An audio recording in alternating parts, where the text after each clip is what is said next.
Hey guys, Shotta here. Now in this video I'm going to be talking about the two new maps which have been added to the campaign. I'm going to be talking about it. There was one in Moscow which is where is it?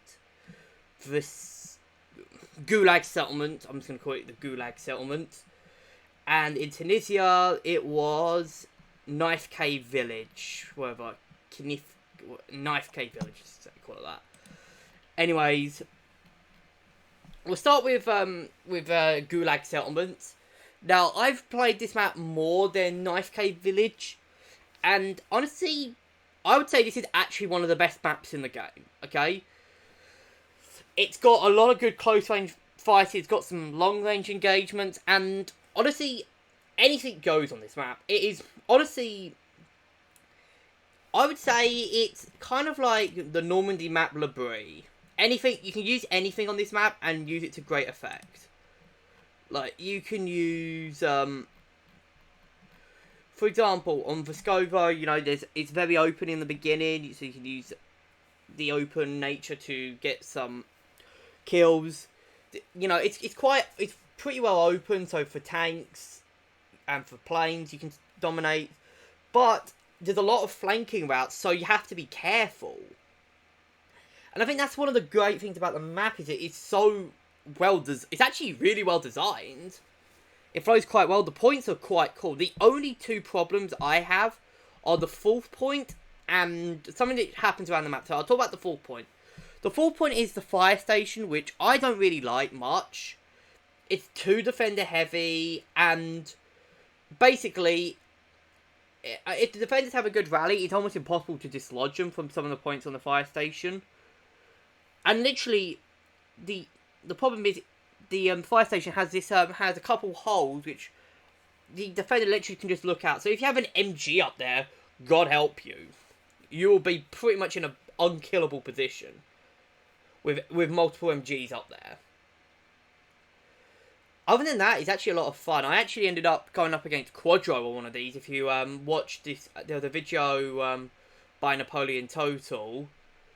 I'll link it onto the card. I'll also edit in the thumbnail. And there was also one by one of my buddies, Sipwick as well. He did a video on this as well. Again, check those guys out. Awesome guys. But I basically ended up going up against Quadro. And honestly, it was a lot of fun. And the map honestly made it as well. The map was really good. Even though I also ended up destroying his T-28, so adding to my annual tradition of killing Quadro every time he's in a vehicle. First I did it with his entry with a stern pistol, then I did it with his Firefly, with a Panzer 4J, and now I've done it with an E-Pack and his T-26. Oh, not T-26, T-28. Invert's gonna kill me again. Anyways, let's move on to the next one, which is actually in Tunisia, which is Knife Cave Village. Now, Knife Cave Village is actually it's two maps combined into one. You've got the everything around the map is pretty much just run-of-the-mill Tunisia. I'd say it's pretty similar to Alha or Algebra Farm or Fortress. You know, it's really run-of-the-mill Tunisia. But then you get the underground sections, and this is when the map goes from very Tunisia to very Normandy-esque.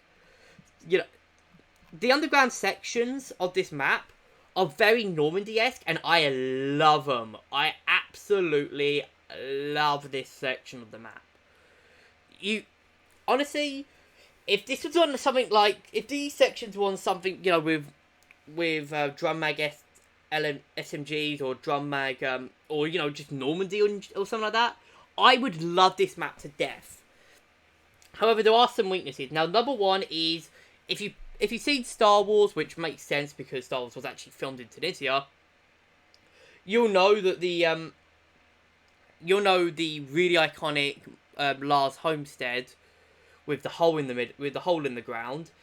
It's basically, the points are just that, which is fine, I guess, but the problem is that it is explosive pack heaven. You throw an explosive pack into the hole, they're dead. The enemies die.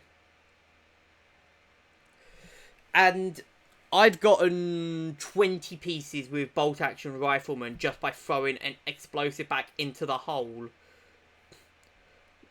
And yeah, it's pretty strong. It's a very, very easy to attack position. All of them are very easy to attack positions. So I would say it's really good to attack, but it's not really fun to defend. It is still fun to defend at times, but most of the time, defending is not as good as attacking. But that's the game in general. But yeah, other than that, it's a fun map, and so I'm just gonna give a ranking for both of the maps. For Gulag Settlement, I'm gonna give this map maybe a 9 out of 10. Now, I'm just gonna say, for reference, a 10 out of 10 map are stuff like Labrie or Omir or where was it? There's Kananka River or where is it? There's another one. Kroll Opera House. That's another 10 out of 10. CeeLo Heights. So this is more like an A tier push into S tier. Something like, say, what's another good A tier push into S tier map? Something like Hermingor Straza or Ministry Garden or Ruins of Volks or God of St. Lo, or even stuff like Bellow and Monastery. So a very, very good Moscow map, and one of my favourites actually. It's a really good Moscow map. I would say this is probably my favourite Moscow map actually. So, and Moscow's got some pretty good maps. For Knights Cave Village, I would again say this is probably an 8 out of 10, but I would say this is definitely my favourite Tunisia map. I would say it's better than I'd say it's probably on par with Al-Har. I prefer Knife Cave Village to Al-Har, but yeah. But it's a lot better than Algebra Farm. It's better than Fortress and Gorge, and it's a lot better than Oasis. Let's just say that.